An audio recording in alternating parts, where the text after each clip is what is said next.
Patawarin niyo po kami sa aming mga kasalanan. Forgive us for our sins, cleanse us from all our iniquities. Enable us to see you face to face, to hold your hand, to experience your Spirit. Embrace us with your love, O God. Set our spirits free so that we may gain hearts of wisdom. Lead us now, teach us. May your voice be heard. We ask you to be the true and only preacher, O God. Use your servant only as your instrument. At nawa, Panginoon, ang iyo pong kaluwalhatian, kabanalan, karunungan, maghari sa aming kapaligiran. Restore our strength, sharpen our minds, lead us unto greater godliness. In the name of Jesus, your Son, we pray with thanksgiving. Amen. Gaano karami po mga pamilya nagkakasiraan, magkakapatid, magkakamag-anak, maging mag-asawa, mga in-laws, dahil sa kadaldalan, dahil sa katabilan, dahil sa pagpapakawala ng mga salita na mas minamabuti pa dapat na hindi pakawalan. How to have peace in the family? One of that, stop talking. Stop bad-mouthing. Dapat na tayong tumigil sa pagsasalita ng nakakasakit, hindi maganda, laban sa ating kapwa. Sinasabi man natin ito ng harapan o sa likod niya, pareho hindi maganda ang bunga. Proverbs 11:12, a man who lacks judgment derides his neighbor, but a man of understanding holds his tongue. Tunay nga, ang tao daw na walang bait sa sarili ay nanglalait, nangiinsulto, nananakit ng kanyang kapwa. Pero ang matalinong tao ay pinipigil magsalita. Kung ang sasabihin niya ay maglalayo lang ng loob ng kapwa at hindi naman maglalapit. We have to stop criticizing. Ang gagaling natin sa pamumuna, sa pamimintas. May mga tao na halos ang buong buhay nila, inubos nila sa pamimintas. Pamimintas ng itsura ng kapwa, ng pagluluto ng kapwa, ng ugali ng kapwa. At kung titingnan nyo ang bunga, laging pareho lang. Nagagalit yung pinipintasan, lumalayo ang loob, namimintas din, at walang katapusang bangayan. Kung ito ay ginagamit sa atin, sabi, huwag mong aawayin ang iyong kapitbahay, lalo naman ang iyong kasambahay, lalo ang iyong kapamilya, na ang relasyon mo ay hindi kayang palitan buong buhay kasi meron lang kayong relasyon sa dugo. Sa mga magkakamag-anak, stop gossiping. Lalong-lalo yung mga hipag, mga bayaw, mga magbibilas, na mga sabit sa pamilya, pero sila itong number one na magchismis. Word gets around and comes back, and you will be found out. Wala tayong sinasabi na hindi kumakalat tapos babalikan tayo nun. Kung sa palagay nyo ang inyong kausap ay pwedeng pagtiwalaan, think again. Lahat ng binibitawan nating salita nakakarating dun sa taong pinag-uusapan. Ang nagiging bunga, nagtatampo, nagagalit, gaganti, magsasalita din laban sa'yo, makakarating ngayon sa'yo, magsasalita ka uli ng pabalik-balik at hindi ba na kayo napapagod sa walang katapusang pagtutunggali. Relationships will sour. People will become distant. Those that are supposed to be kind become unkind. Those are supposed to help don't help. And this is not the kind of life we want. Proverbs 20:19, a gossip betrays a confidence. Yan daw mga sitsit, mga chismosa. Pinagtataksilan yan ang nagsasalita, ang nagtatapat o ang nagtitiwala. Kaya hindi marapat na patuloy na inuulit-ulit ang mga kwento. Kung makarinig ka man na isang bagay tungkol kay person A, sa'yo na lang. Huwag nang dalhin kay person B or C dahil makakarinig din yan kay A. Stop gossiping, especially about in-laws. Kumisan paboritong gawin niya ng mga magbibilas, pagchismisan ng mga hipag nila. Kung may magkakapatid, yung mga kanikanya mga asawa noon, pag nakikita-kita sa mga libing, sa lamay, kaasalan, reunion, kunwari, nagkukwentuhan ng tahimik, pero ang pinagchichismisan nila, yung pamilya na sinamahan naman nila. Kung kayo napakasal sa isang pamilya, mahalin nyo yung pamilya na yon. At hindi nyo kailangang ibunyag o pag-usapan yung mga kahinaan ng pamilya na yon na paboritong gawin talaga ng mga dalahirang hipag at mga magbibilas. You've got to love the family that you got involved in because you are a part of that family. And keep sensitive matter within the family. Kailangan meron tayong pagtatapat. meron tayong loyalty sa ating mga pamilya. At nang sa ganun, magkaroon man ng problema, the family is united. One of the most difficult things in life is that when there is division within the family itself. Ang mga pamilyang magkakasama, united, nalalampasan, natatawid ang kahit anong problema. Pero pag sila na ang naging problema ng isa't isa, mas mahirap na yun solve. So you want to have peace? Stop hurting with words. Dapat na, lalo at meron na tayong record nito, na tumigil ng pananakit ng kalooban ng kapwa sa pamamagitan ng mga salita. Tama na. Lalo kung kayo above 40 or 50, talagang dapat natuto na tayo sa buhay. Tama na ang mga parinig, dahil nakakainis yan. Tama na ang mga pasaring, mga parunggit, at mga pahaging, mga padaplis, o kaya diretsong mga patama. Tama na ang pambabara. Merong mga member ng family natin ang hilig mambara. Pag may mali ka, babarahin ka. Pag may sinabi ka, babarahin ka. Tama na ang panghihiya. We must stop hurting people's feelings with what we say. Yes, there's freedom of speech. Yes, you may say what you want to say, but do you really want to alienate people from you? Do you really want to insult or hurt people so that you can say your truth? If it's true at all. And even if it's true, it doesn't entitle you to declare it anytime, any moment, anyhow. Because for everything there is season and a time for every matter under heaven. Sabi ng Desiderata, speak your truth quietly. Hindi kailangang ipagsigawan. If you're correcting somebody, if you're opposing somebody's idea, it doesn't to be in front of everybody, especially in an Asian setting where people are sensitive, where it is important to save face. Proverbs 12:18, reckless words pierce like a sword, but the tongue of the wise brings healing. Pag daw hindi iningatan ng pagsasalita, pagpadalos-dalos, daig pa ng mga salita ang matatalim na mga espada, sumusugat na pagdurugo ang ating kapwa. Pero ang tao daw matalino pag binitawan ang salita para magpagaling.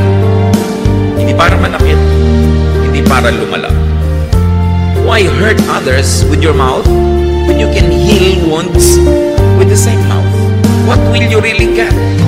What kind of satisfaction or pleasure or happiness will you get out of hurting people, embarrassing people, and becoming disrespectful? Stop talking too much. You want world peace? Just cut to half what you say. Peace will be achieved. Proverbs 10:19, when words are many, sin is not absent. But he who holds his tongue is wise. Control the urge to talk negatively about others. Control the urge to talk negatively to others. In this kind of setting, unsaid words are treasures. Released bad words are garbage and pollutants. Ang mga pangit, masakit na salita na hindi natin binibitawan ay parang kayamanang itinatago mo. Pero ang mga pangit at masakit na salita na binitawan mo na ay parang basurang ikinalat mo na. At kahit anong sorry, kahit anong gawin mo later on, nakakalat na, hindi mo na mapapawi. Isang senyales ng kamangmangan ng foolishness, yung pagsasalita ng hindi iniingatan. Yung ipinagyayabang mong ako, pag inisip ko, sinasabi ko. Yung pagka naisip ko, talagang ibubulalas ko. Bakit? Ganun ang iniisip ko sa kanya, sasabihin ko, I'm sure marami kang kaaway.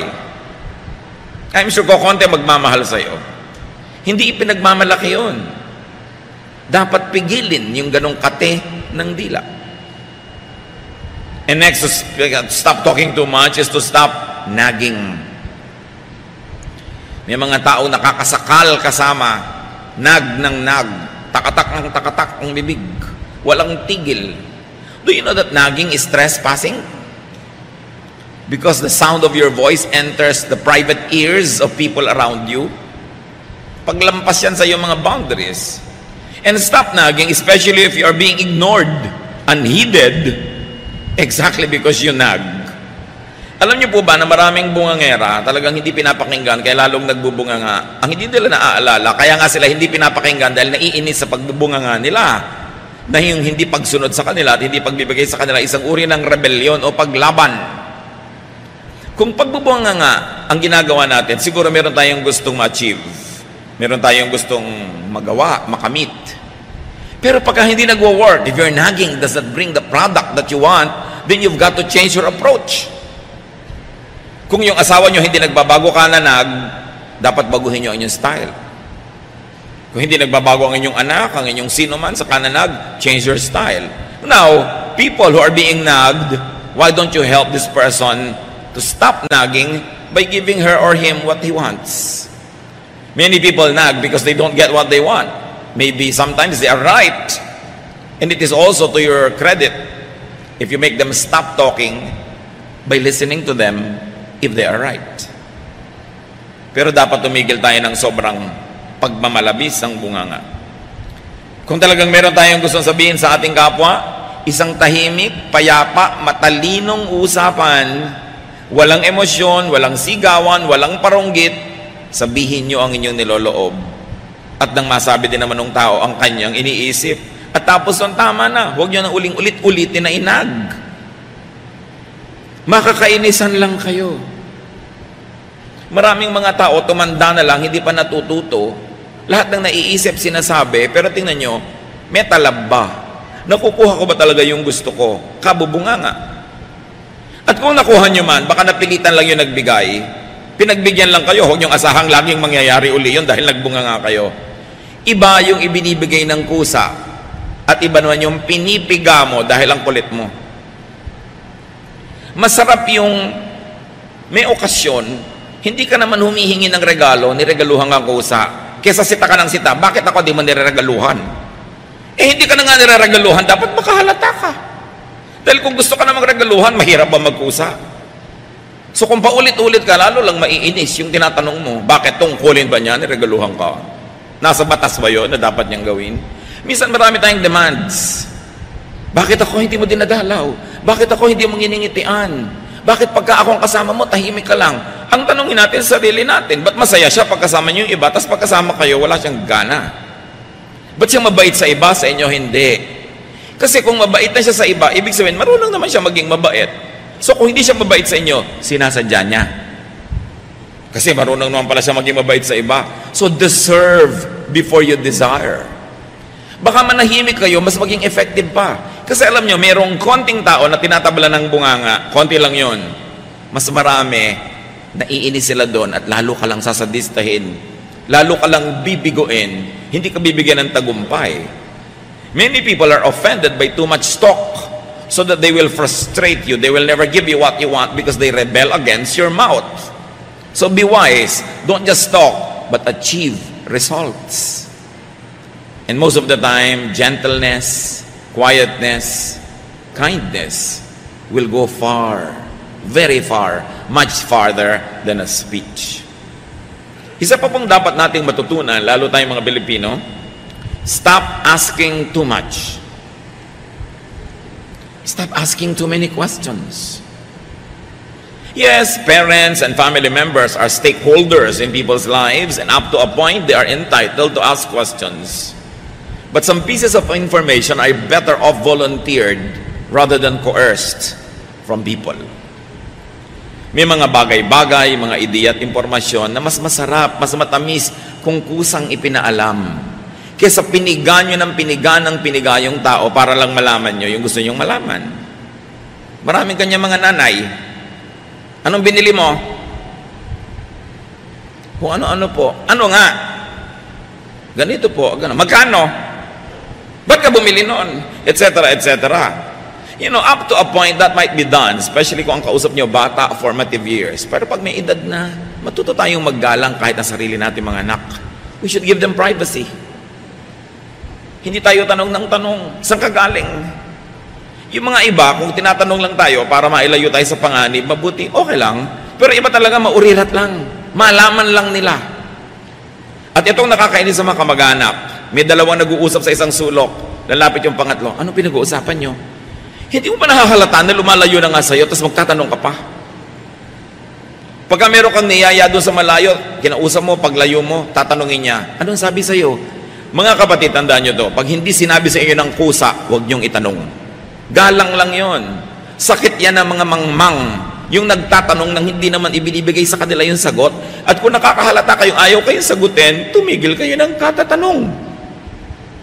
Wala kayong karapatan na pasukin ng kaloob-looban ng utak ng inyong kapwa. Kahit pa nga inyong asawa, kahit pa inyong anak, kahit pa inyong magulang, lalong-lalo kung di nyo naman talaga kaano-ano. Dahil kung gustong sabihin sa inyo ng tao ang isang bagay, hindi mahirap na kusain niya na sabihin.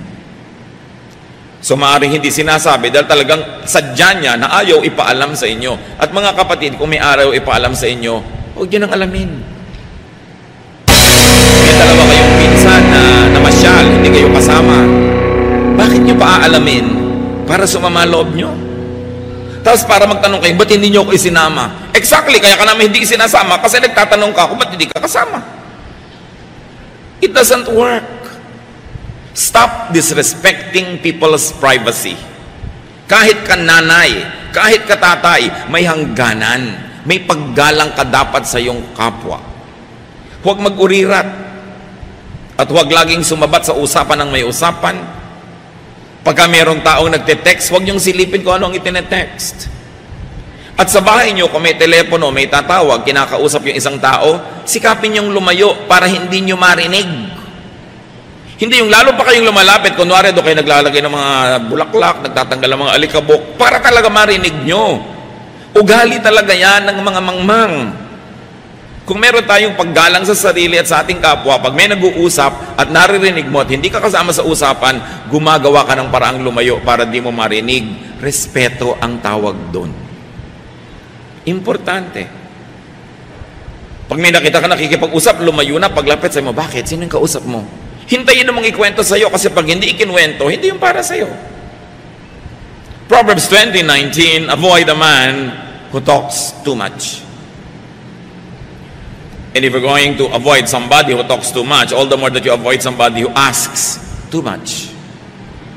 Maraming mga tanong na hindi dapat itinatanong. May ipinapagawang bahay yung isang tao, mapapadaan kayo, tatanong agad, magkano na nagagastos mo? Anong pakialam mo? Magtanong ka lang kung magdo-donate ka. Pag sinabing kapus na nga kami, nalaman mo, may padanagutan ka na tuloy ngayon. O teka, ito yung savings ko, bibigay ko sa'yo. Doon ka pala magtanong. Pero kung hindi ka magbibigay, huwag ka magtanong. Ang dami-dami natin itinatanong sa kapwa, magkano sweldo ng asawa mo sa Saudi? Anong pakialam mo doon? Ang dami nating mga kamangmangan na dapat tayong magising, mga nakakainis na ugali ng ating lahi. Sobrang manghimasok sa buhay ng may buhay. No?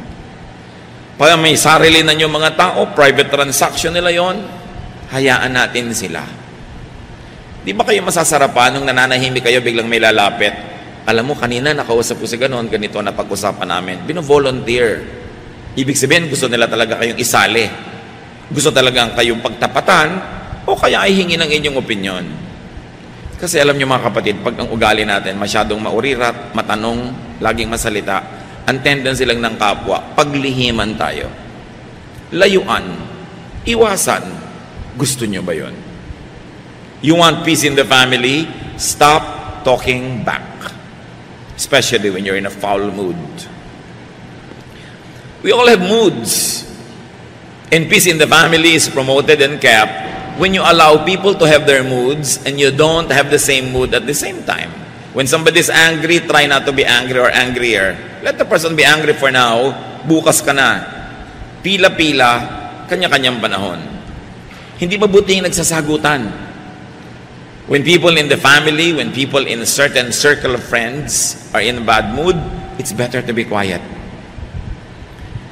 Pag galit tayo, pag masama ang ating loob, ang gusto natin ibulalas. Hindi mabuting approach. Nasaktan ang loob mo, may gusto kang sabihin, meron kang panukala, sabihin mo pag hindi ka galit. Pakiramdaman mo rin yung kapwa mo kung maganda yung mood niya bago ka magsalita. Para ang kauwian ng usapan ninyo ay magandang solusyon, magandang bunga, hindi pagkakagalit. At pag may nagsalita na isang napakapangit na salita, ang tendency natin na mas daigin yon. Magkano ka? Sabi mo naman, doble mo. Pero wala tayong na-achieve. Ang maganda doon ay magkano ka? Oh, napakamura. Hindi mo dapat pag-aksayahan ng panahon. Tapos ang usapan. Proverbs 15:1, a kind answer soothes angry feelings, but harsh words stir them up. You know, anger is like fire, but unkind words coming from another person is like wind that fans the fire and makes it force.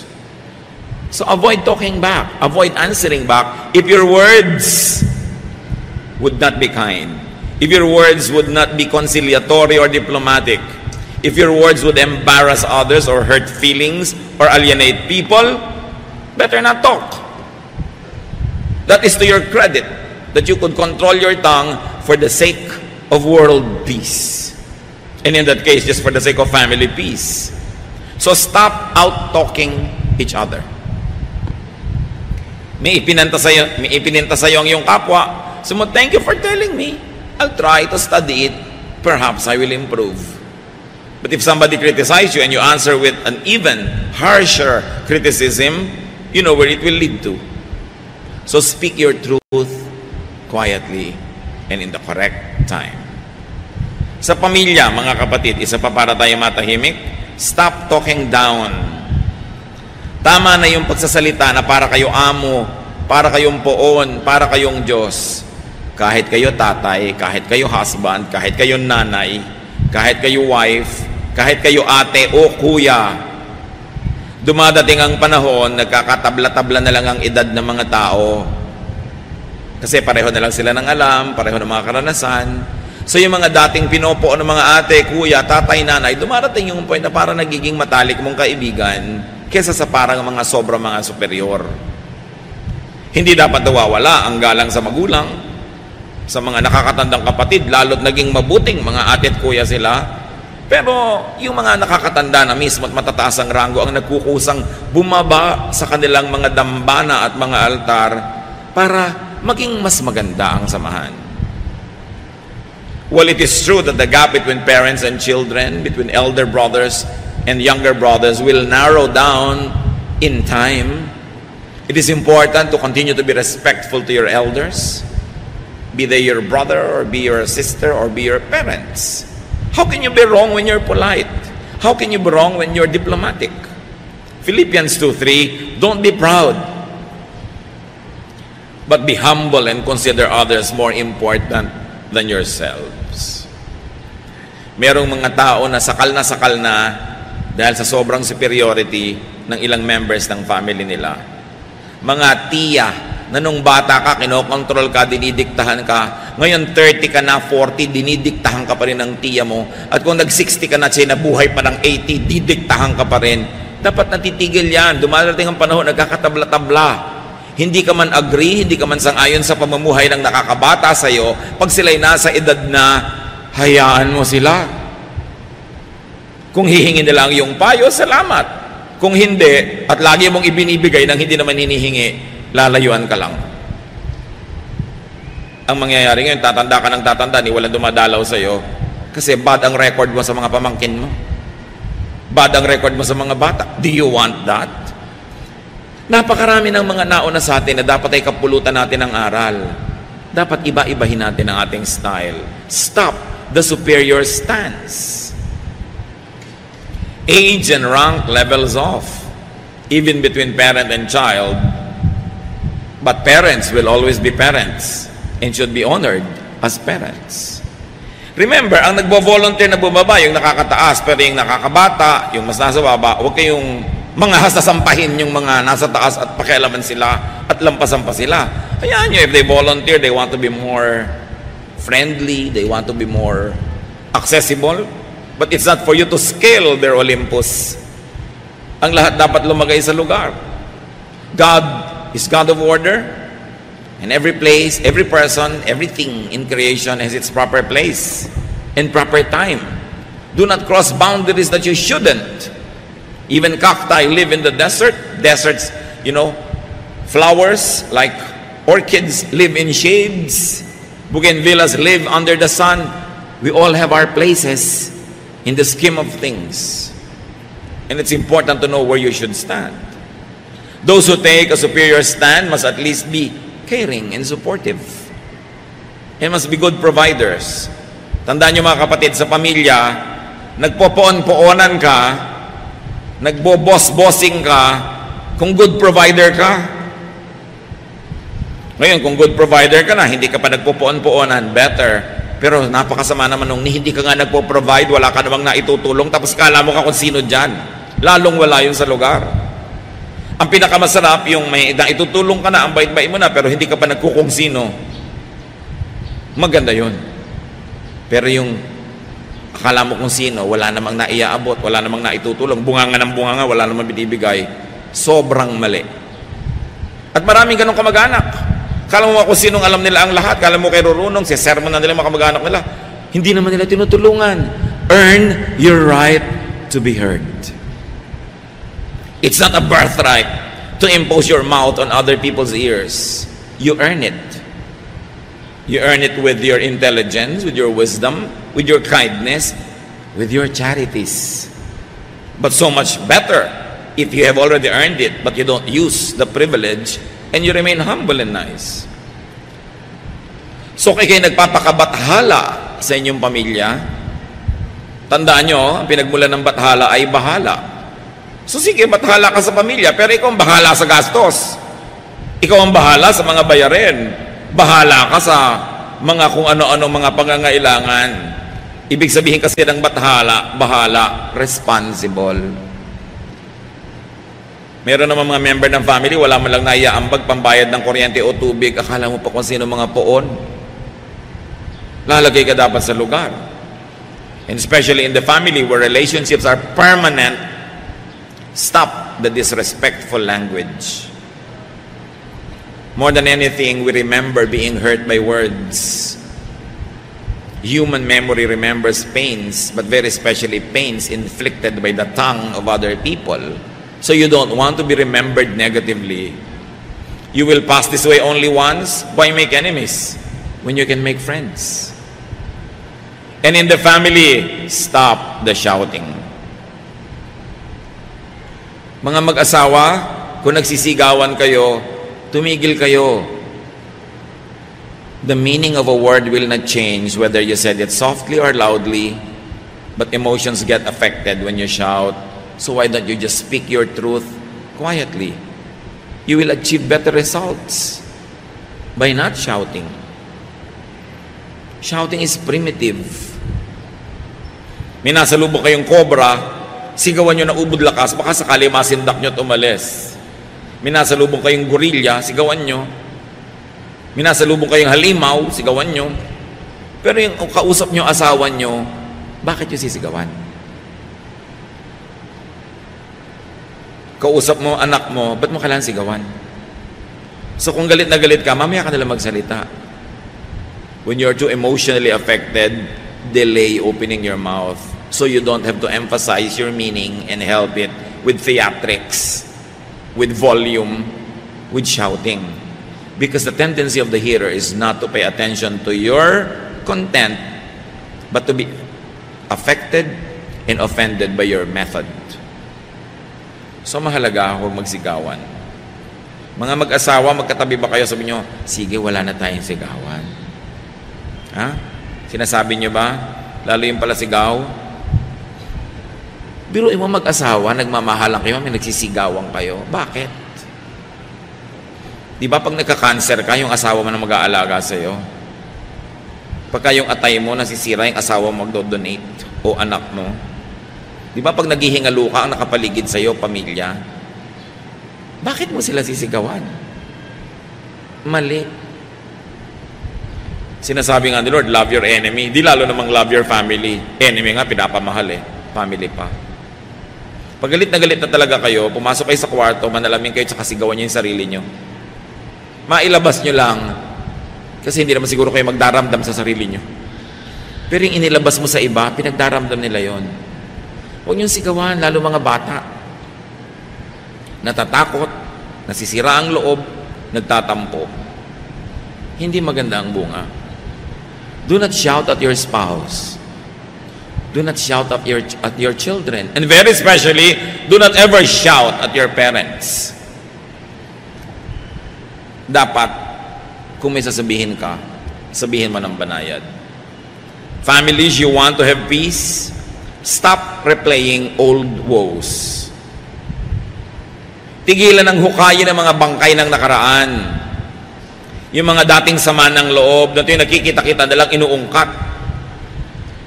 Mga bangkay na naaagnas na, hinuhukay pa sa libingan, pinaglalakad muli. Philippians 3:13, but one thing I do, forgetting what is behind and straining toward what is ahead. Sabi ni Paul, alam niyo kung meron akong ginagawa, nililimot ko na yung nakaraan. Tapos na eh. Bakit ko pagagalitin uli ang sarili ko? Bakit ko pagagalitin uli ang mga katabi ko at mga kausap? Ano ang uuwian ng sasabihin ko na pabalik-balikan kong galitin ang sarili ko? Malulugi lang ako, magagalit lang ang kapwa ko. We should be wise. Stop the blaming. Tama na ang tuusan. Tama na ang sumbatan. Lalo't na isumbat nyo na minsan. Pag naisumbat nyo na, bayad na. Pag isinumbat nyo uli, kayo na yung may utang. Tama na yan. Dapat tayong tablan ng salita ng Diyos. Hindi na didinig sa kanang tenga, lumalabas sa kaliwa, at igigiit pa rin natin ang katigasan ng ating mga ulo. Baliwala ang lahat. We should move forward and stop provoking family members for showing their ugly side. Proverbs 15:1, a kind answer soothes angry feelings, but harsh words stir them up. Pag daw mabait, banayad, mapagpakumbaba ang ating sagot, galit man yung tao, huhupa rin ang galit. Ang goal natin, magkasundo, hindi mag-away. So bakit ka magsasalita nung magpapagulo lalo at hindi magbibigay ng kapayapaan? So in the family, stop arousing people to anger, to envy, to jealousy. Kaya marami magkakapatid nag-aaway, sul-sul ng kani-kanyang mga asawa, lalo tungkol sa manahan. Sabi, bakit ang kuya mo, namana niya yung bahay, ikaw, bulok na jeep? Asawa magsasabi nun. Asawa, hindi ka kasama sa pagpupundar ng mga kayamanan ng magulang ng asawa mo, huwag kang makialam sa hatian. Nagkakagulo ang magkakapatid dahil sa sul-sul, ungot-ungot at iyak-iyak ng mga asawa. Yung dating masasayang magkakapatid na paghihiwa-hiwalay tuloy. Kung hindi mo pundar, huwag kang maghangad. Pero siyempre, sasabihin ni asawa, ang mga anak mo, lugi. Siyempre, props yung mga anak niya. Pero siya ang interesado doon. Kaya marami pong kumpanya na matatalino yung magkakapatid, puwera ang mga asawa sa pagraran ng kumpanya. The fastest way to destroy a company is to bring in all the in-laws. Kasi alam niyo ang magkakapatid, ano man ang mga kasalanan niya sa isa't isa, dahil magkakapatid, magkakapatawaran din yan. Magpapasensyahan din. Pero pag may sumaling mga sabit, yan ang nagtatanim, yan ang nagpapalikan ng gulo. Kung magtatayo ng kayo ng kumpanya, magkakapatid, off-limits ang mga asawa para tahimik kayo. Pero sabi ng asawa mo, I'm business-minded, Daddy. I like to be involved. Sabi mo, magtayo ka dyan sa tabi natin ang make tusok-tusok the fish balls. Use that business, mag-business ka dyan, pero huwag kang sumangkot sa pamilyang ito kasi gugulo. Mahal kita, pero, you know, in-laws are like that. So, magpakatalino kayo para ang tahimik ang pamilya. Galatians 5:26, let us not become conceited, provoking, and envying each other. So, stop talking in a harmful way. Ngayon sana mga kapatid, kung naririnig natin ito, huwag natin titigasan ang ating puso. Huwag natin gagalitin ang ating mga sarili. Ibaba ang ating loob. Tanggapin ang pagtutuwid ng mga salita ng Diyos. After all, these are all from the verses of the Bible. Huwag tanggihan. Buksan ang puso para mas sumarap ang buhay at mas maging kaiga-igaya tayo sa ating kapwa. So you don't only stop talking in a harmful way, but you help people stop talking negatively by inspiring them with your kindness, with your love, with your good manners. Inspire people to sanitize and beautify their language by sanitizing and beautifying your own. And do not tolerate harmful talk. When people come to you talking negatively about other members of the family, don't participate. Discourage it. Huwag makinig sa mga bulong-bulong. Maraming mga maghihipag, magbibilas, tumanda na lang, namatay na lang yung iba, magkakagalit pa. Gusto nyo yan? Dapat baguhin ang ating mga ugali. Psalm 1:1, God blesses those people who refuse evil advice and won't follow sinners or join in sneering at God. Pinagpapala ng Panginoon ang hindi nakikinig sa mga masasamang mga pananalita at sa mga salita ng makasalanan. Aming Diyos, turuan niyo po kami na i-apply ang mga salitang ito sa aming buhay. Forgive us, Father, if we have offended you and if we have done things that contradict the holiness of your words. Teach us to correct ourselves. Ituro mo sa amin, Panginoon, na baguhin ang aming ugali, bata man kami o matanda, para ang nalalabi pang panahon ng aming buhay maging matiwasay, tahimik, payapa. Yung mga nasaktan namin at nagalit ay muling bumalik ang loob sa amin at lumapit ang kanilang loob dahil nakikita nilang kami nagbabago. Patuloy mo kaming baguhin ang aming mga buhay, Lord, baguhin ang inyong salita. At sa mga kapwa namin, sa aming mga kapatid na hindi ito ang problema dahil talagang mabanayad magsalita, mahinahon, masarap pakinggan ang mga sinasabi. Salamat. Salamat sa ganong ugali na siguradong nagbibigay ng kapayapaan at magagandang bunga sa buhay ng mayroong ganong pag-uugali. Ituro mo sa amin na maging ganon kami, O Diyos. Teach us to continue to change from glory to glory so we can be more and more like your Son, Jesus. Pagbulay-bulayan natin ang mga salitang ito. In some moments of silence, reflect upon that which we have heard and ask God to give you wisdom to apply this in daily life. Patuloy niyo kaming turuan, Ama, sa ilang saglit ng aming pakikipagniig sa iyo ng tahimik. Pukawin mo ang aming loob. Ipakita mo ang aming mga tamang ginagawa para lalo naming maulit at ipamukha mo sa amin ang mga mali at ng maituwid.